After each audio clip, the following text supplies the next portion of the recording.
Number 8, we are monolithic in our philosophical and political beliefs. Theists seem to see atheists as one large group that all believes the same thing, doesn't believe the same thing, all has the same politics, and that's no more true for atheists than it is for theists. Christians have every possible range of political belief, a considerable range of philosophical belief. The history of Christian writing is full of philosophical debates from a variety of points of view. And atheists are no different. Atheists can range everything from communists to nihilists to objectivists to libertarians to you name it. It's all there.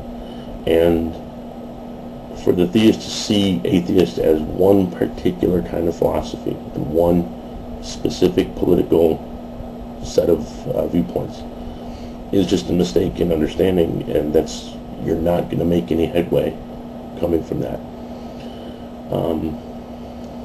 Number 7, we view our beliefs in the same way that you view your beliefs. Again, this is similar to the one about logic, but it's different. You have the theists, Christians, believe that the way you look at your belief system it's all-encompassing. It's completely external to you.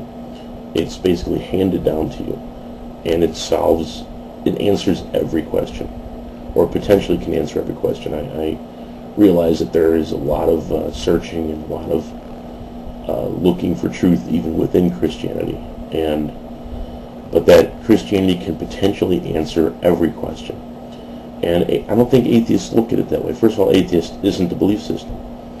But even so, whatever belief system any given atheist does hold, I don't think we look at it as this all-encompassing thing that's just handed down to us. We look at it as a framework in which we can then arrive at truths through a variety of different means. But the framework itself doesn't provide any truths. It's a system. It's a process. And for the Christian to see our belief in atheism the way to cast that in the same terms they see their belief in God, that is also creating a misunderstanding that's going to lead to, it's going to make you unable to ever really understand what we're about. Number 6, we're miserable, afraid, and unhappy. This is a real common one. The Christians are always talking to us in terms of pity. It's always, oh, you poor things, you don't know God. Oh, you must be miserable. We're not. We're generally happy people. We seem to be, especially here on YouTube, a lot of atheists seem to be pissed off people. But that's because in YouTube, it's in a social context, and it's difficult to be an atheist in this society in some ways. I'm not looking for pity here, because I think that I myself, I'm a lot happier being an atheist and believing in what I believe aside from just atheism than I think I could ever be as a Christian. And I like my life. I like the world. I like being in it. So you try to convince us that we're pathetic losers and that we could be happier if we just believed. That's not going to get you anywhere. Okay, number 5. We have the same spiritual experiences you have, but deny or suppress them. This one's a two-way street, and I think it would behoove the atheists to understand this about theists as well. Christians especially talk a lot about their personal experiences with God, the spiritual experience they have. These anecdotes are all over about how the conversion anecdotes about how a feeling came over them, experiences when they were in trouble or when they were praying and God spoke to them, or they spoke to God and felt something. And I think that's real in the sense that Christians, they're not making it up. They really do have that feeling, that experience. It's a real experience. I think they misinterpret it. It's not an experience of what they think it's an experience of, but the experience is real. And I think atheists need to understand that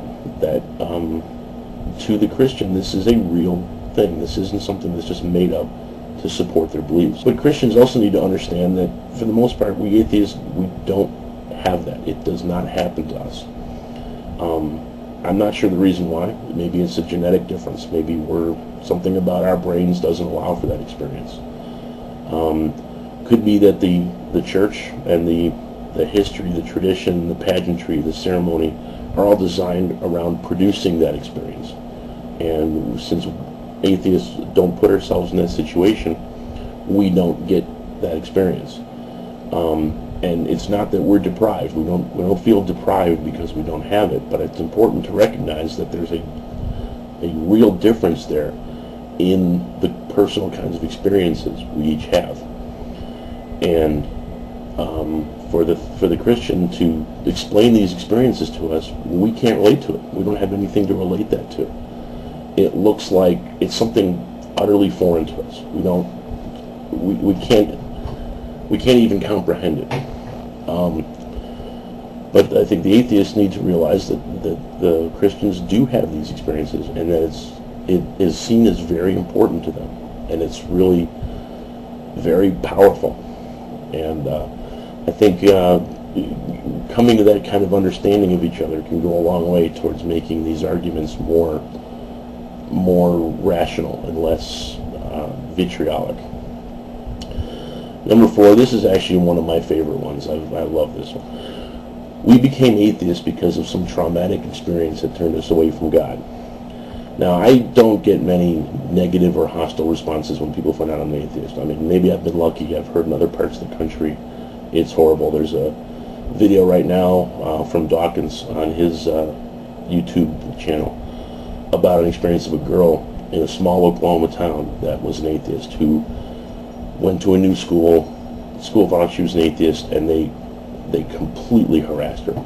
They kicked her off the basketball team. They accused her of all kinds of things. They kicked her out of the school eventually.